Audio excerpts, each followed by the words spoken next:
Country Club. Whitmore Country Club. All my people from the DMV. Shout out if you know what the Whitmore Country Club is. And today I am broadcasting live from here. African American Marriage Counseling. Thank you for joining me.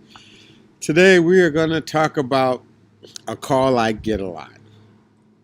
And that call is simply this: I love you, but I am not in love with you anymore.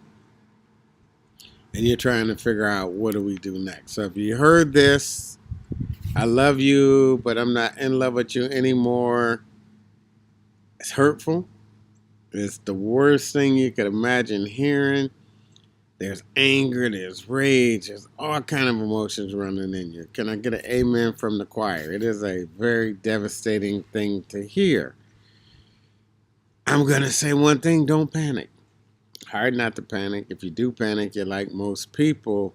But what I'm saying is, we have to figure out, how do we help you get to a different place if that's what you just heard from your boo, from your spouse.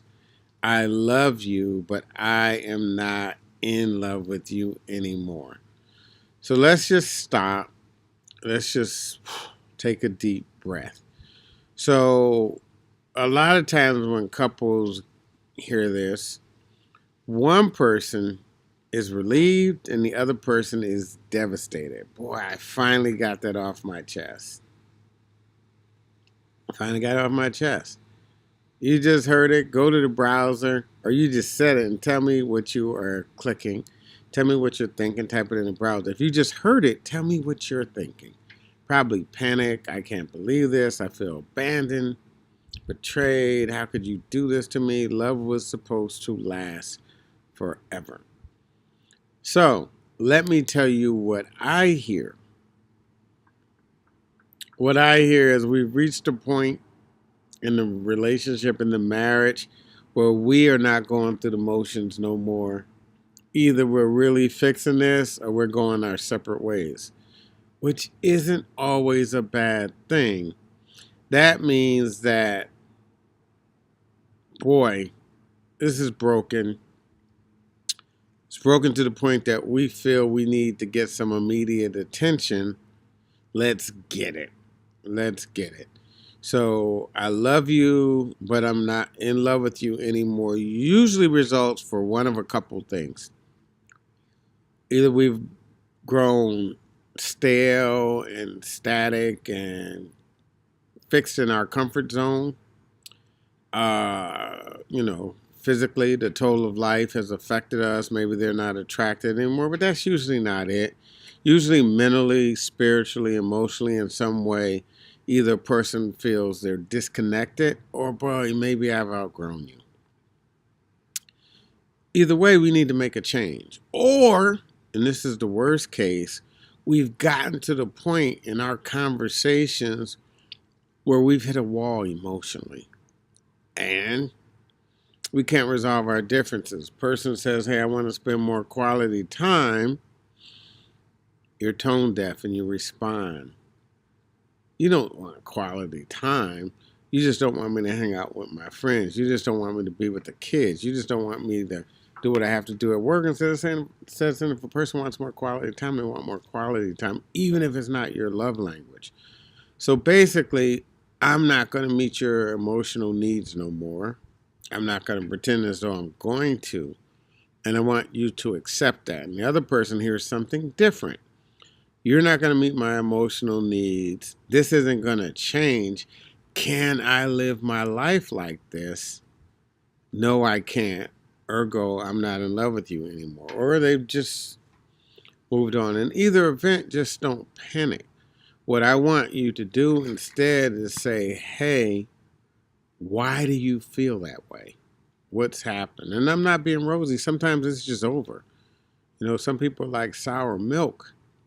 They just don't go back. So I want you to tell me, as I said, some of the emotions you might be experiencing, if either you've heard or said this, or if you know someone who's heard or said this. Now, there are two situations that will change what this means. If we are new in the marriage, we don't have kids, boy, we need to pivot pretty quickly. If we're older in the marriage or we have kids, we still need to pivot quickly, but there's likely so much skin in the game that it just makes sense to figure out how to work it out. How do you start dealing with their needs? So what I'm going to give you is a secret, simple formula. It's going to sound almost too simple to be good, to be true. What I'm going to say is ask 3 open-ended questions. So instead of saying, oh, you just think you don't love me, or you never did love me, and all those things to not deal with the issue, say, well, when did you start feeling that way, babe? And I've had people answer questions. I had one spouse recently that said, you had that fight with my mother and you just kirked out on my parents. And I never saw you the same after that. Or, you were going through a custody battle when we first met and you gave that woman, your ex, all the power. And I saw you as weak after that. Ask, what was the event? When did things change for you emotionally? And then what I want you to do is just listen. And then I want you to ask the next question. What was that like for you? What was that like for you? I want you to just listen. Don't try and change their mind. I want you to just listen. And I want you to say, I get it. I see how you feel that way. How could I have showed up differently to have it work for you? And I want you to just listen. What would you like to see going forward? 4 questions. I know I said 3, but 4 questions. The challenge why a lot of couples separate and fall out of love is when our emotional needs clash, and we bring them to our spouse. What they say to us is, no, that's not true. At that point, the spouse is left with a difficult decision. They're left with the decision of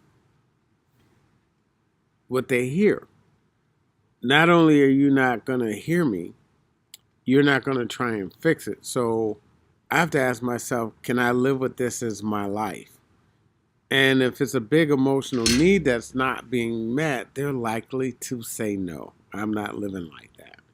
But if you address them and you hear them, basically if you acknowledge them, usually you could change the way things go. The challenge is this: we mistake acknowledgement for agreement. You don't have to agree because you acknowledge, hey, I get you're hurt. I get you feel I should have handled it differently, but I couldn't. She was taking me to court. I'd start making $100,000 more a year. And I'm thinking, oh man, I'm about to be ruined. I can't go on my life. I'm stuck here. Not that that doesn't mean your point isn't important, but I have to acknowledge it. I don't have to agree. So I want you to do those 3 things. The first thing is, if you hear, I love you, but I'm not in love with you, I want you just first to not panic and listen. The second, I want you to ask 3 open-ended questions to get to their why. The next thing, I want you to acknowledge what part of what they're saying is true. Instead of, yeah, we haven't had sex, I work a lot now. Babe, us not being intimate bothers me too. I'm glad you brought it up. We need to fix that. I'm glad you still love me enough to want to fix that. And boy, do I get caught up in work and being a protector and a provider? Yeah, need to address that. So I want you to acknowledge something about what they're saying. So those are the 3 steps I want you to take if I heard I love you, but I'm not in love with you no more. But I also am going to recommend this. This is one of those situations where you likely need the help of a professional. So get a professional. Divorce rates drop as much as 30% with an intervention. So I'm going to take a second and show you guys kind of around Woodmore. So this is the nation. This is a PG County. You can see this. This is all ours. This is all the houses in this community owned by African American, 90+%. Amazing community, amazing resource. Woodmore Country Club in PG County, the richest black county.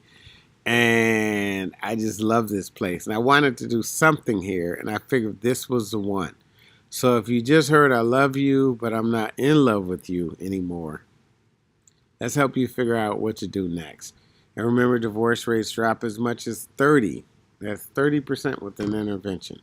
Make it a great day, Dr. Shane. I will see you on the other side.